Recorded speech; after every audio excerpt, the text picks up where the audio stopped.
সময়ের ঊর্ধ্বে আল্লাহ রাব্বুল আলামিন, সময়ের চেয়ে অনেক ঊর্ধ্বে। বরং সময় তো আল্লাহই সৃষ্টি করেছেন, আর আমরা সবাই সময়ের মধ্যে পড়ে আছি। আমাদের এখানে দিন রাত যেমন আল্লাহ রাব্বুল আলামিনের কাছে এমন নয়, মোটেই এমন নয়।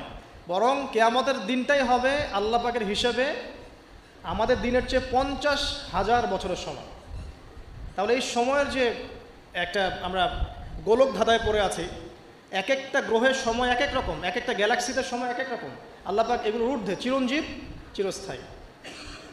আপনারা যারা সায়েন্সে পড়েছেন, আপনারা ওই যে আইনস্টাইনের সূত্র পড়েছেন না, যে সময়ের আলোর বেগে যদি কোনো বাহন ছুটে মহাকাশে, তাহলে পৃথিবীতে দেখা গেল একজনের বয়স 25, ও মহাকাশে 25 বছর ঘুরে আসলো, এসে দেখেছে, আবার পৃথিবীতে এসে দেখলো তার ওই ভাই যার বয়স 25 ছিল তার বয়স এখন 50, কিন্তু ওই বেচারার বয়স কিন্তু 25ই থেকে গেছে। এই সূত্রটা জানেন না? তো সময় কিন্তু সব জায়গায় একরকম নয়, এখানে অনেক ব্যাপার আছে। আল্লাহ রাব্বুল আলামিন চিরঞ্জীব এবং চিরস্থায়ী। আল্লাহু লা ইলাহা ইল্লা হুয়াল হাইয়ুল কাইয়ুম লা তাখুযুহু সিনাতুন ওয়া লা নাওম। আল্লাহ পাক বলছেন তাকে তন্দ্রাও স্পর্শ করে না, নিদ্রাও স্পর্শ করতে পারে না। তন্দ্রা কি? এই যে আমাদের ঝিমুনি আসে, এটা তন্দ্রা। আর নিদ্রা কি? আমরা যেটা ঘুমিয়ে যাই, এটা নিদ্রা। তো নিদ্রাকে বলা হয়েছে মৃত্যুর ভাই। এই কারণে জান্নাতে মানুষ যখন যাবে তাদের ঘুম হবে না, মানে জান্নাতে কোনো ঘুম নাই, কারণ ঘুম হচ্ছে মৃত্যুর ভাই। তো আল্লাহ পাককে ঘুমও স্পর্শ করতে পারে না এবং ঝিমুনি, তন্দ্রাও স্পর্শ করতে পারে না। এমন একটু চিন্তা করে দেখেন, এই লক্ষ কোটি বছর ধরে যে মহাকাশ চলছে সৃষ্টির পর থেকে, আল্লাহ রাব্বুল আলামিন একটা মুহূর্ত সময়কে রেস্ট নিয়েছেন? একটা জাররা পরিমাণ সময়কে তিনি রেস্ট নিয়েছেন?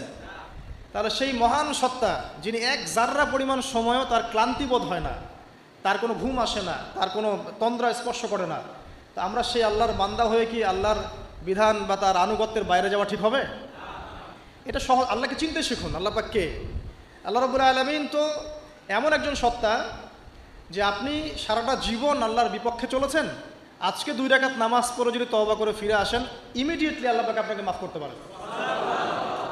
আবার আপনি সারা জীবন ভালো কাজ করেছেন, শেষে গিয়ে এমন একটা কথা বললেন, এমন একটা কাজ করলেন, হতে পারে সেই কাজের জন্য আল্লাহ না করুক আপনার জাহান্নামের ফয়সালা হয়ে যেতে পারে। নাউজুবিল্লাহ। তো আল্লাহকে চিনতে শিখুন।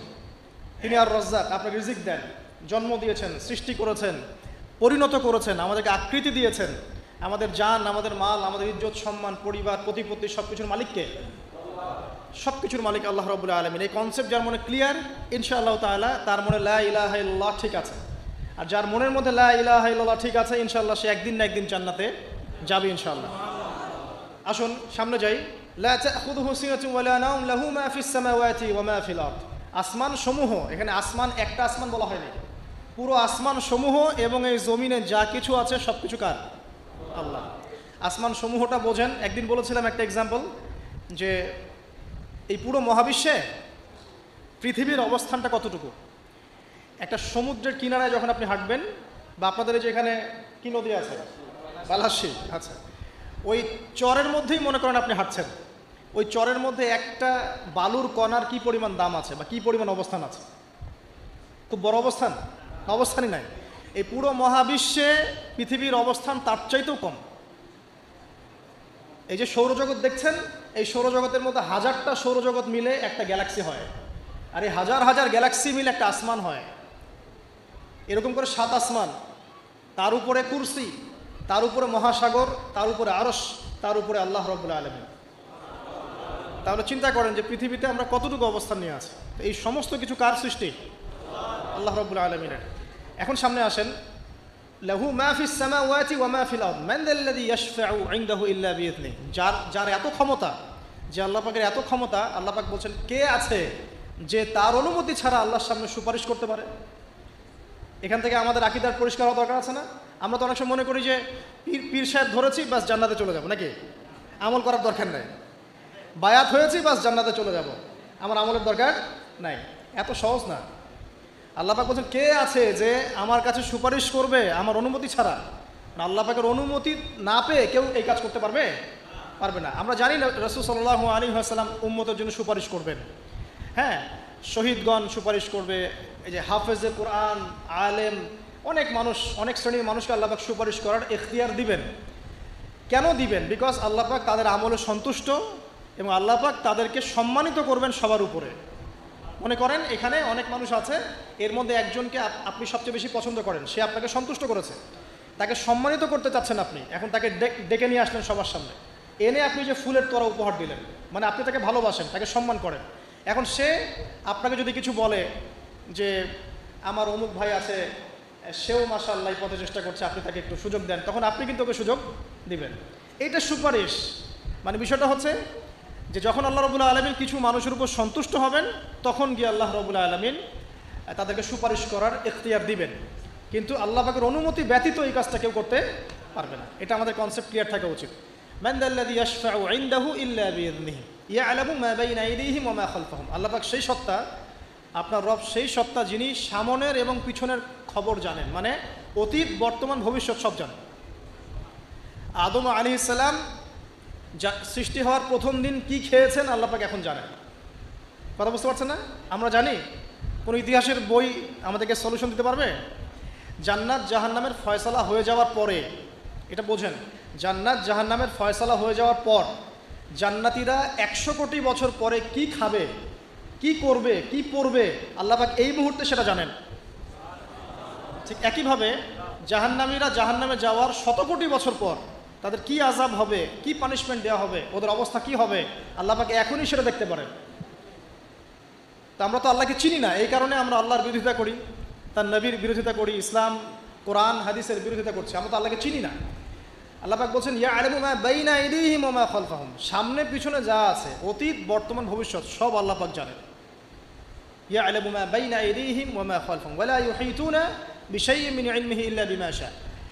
আল্লাহ পাকের যে মহা জ্ঞান, অসীম জ্ঞান, এই জ্ঞানটাকে কোনো কিছুই পরিব্যাপ্ত করতে পারে না। এই যে ইসলামের এগেনস্টে যত প্রশ্ন করা হয়, আল্লাহকে কে সৃষ্টি করলো, ইসলামে ওই বিধান কেন, হ্যাঁ পর্দা কেন, কেন বহুবিবাহ, কেন এইটা, কেন সেইটা, এই যে যত প্রশ্ন এখন করা হয় মুক্ত চিন্তার নামে, এটার একমাত্র কারণ কি জানেন? একমাত্র কারণ জ্ঞানের স্বল্পতা। কারণ তাদের ক্ষুদ্র জ্ঞান আল্লাহ পাকের বিশাল জ্ঞানকে পেনিট্রেট করতে পারে না। এই কারণে ওদের কাছে মনে হয় এইটা কেন, ওইটা কেন, এইটা কেন। এখানে বিষয়টা হচ্ছে যে মহান সত্তা পুরো মহাবিশ্ব সৃষ্টি করেছেন, নিঃসন্দেহে তার জ্ঞান আমার জ্ঞানের চেয়ে অনেক বেশি, এবং তিনি যে বিধানটা নাজিল করবেন, যা বলবেন তার প্রতিটা অক্ষর নিঃসন্দেহে সত্য। এটা আমার বুঝে আসুক বা না আসুক, আমাকে আত্মসমর্পণ করতে হবে, এটা বুদ্ধিমানের কাজ। এর মধ্যে অনেক কিছুর ব্যাখ্যা আমি বের করতে পারবো, অনেক কিছু হয়তো পারবো না।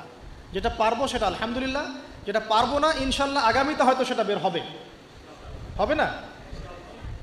কোরআন দিয়ে প্রত্যেকটা যুগ এবং জিজ্ঞাসার জবাব দেওয়া হয়েছে না?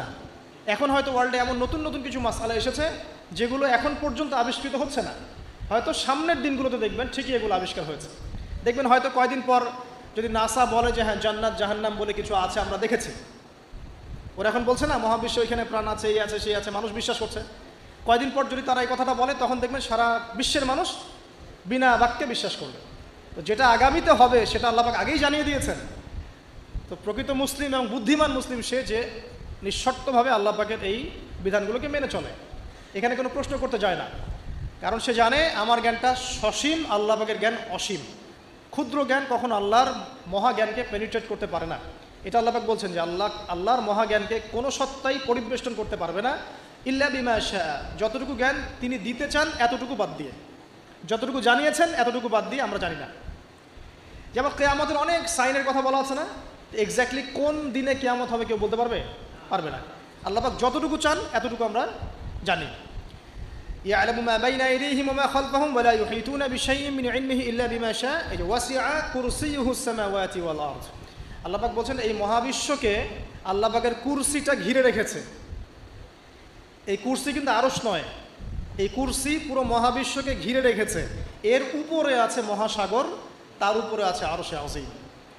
ঠিক আছে, ওয়াসিআ কুরসিয়ুহুস সামাওয়াতি ওয়াল আরদ ওয়া লা ইয়াউদুহু হিফযুহুমা ওয়া হুয়াল আলিয়্যুল আযীম। এবং এই পুরো মহাবিশ্বকে পরিচালনা করতে বা নিয়ন্ত্রণ করতে আল্লাহ পাকের যাররা পরিমাণও কোনো কষ্ট হয় না। তো এই হচ্ছে আপনার রব, যে রব আপনাকে সৃষ্টি করেছেন এবং দুনিয়াতে একটা হায়াত দিয়েছেন, এবং আপনাকে তিনি মৃত্যু দিবেন, এরপর আবার পুনরুজ্জীবিত করবেন, তারপর বিচার ফয়সালা হবে, এরপর হয় জান্নাত না হলে জাহান্নাম।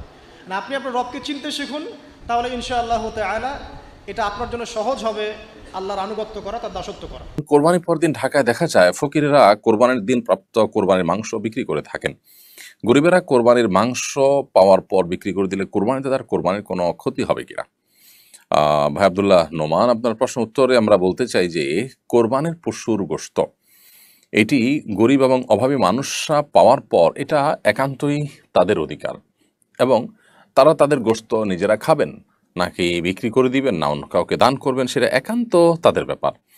অতএব কোরবানির পশুর গোশত গরিব অভাবে মানুষরা যদি বিক্রি করে দেন তাতে কোরবানির পশু যিনি কোরবানি করেছেন তার কোরবানির কোনো প্রকার ক্ষতি হবে না।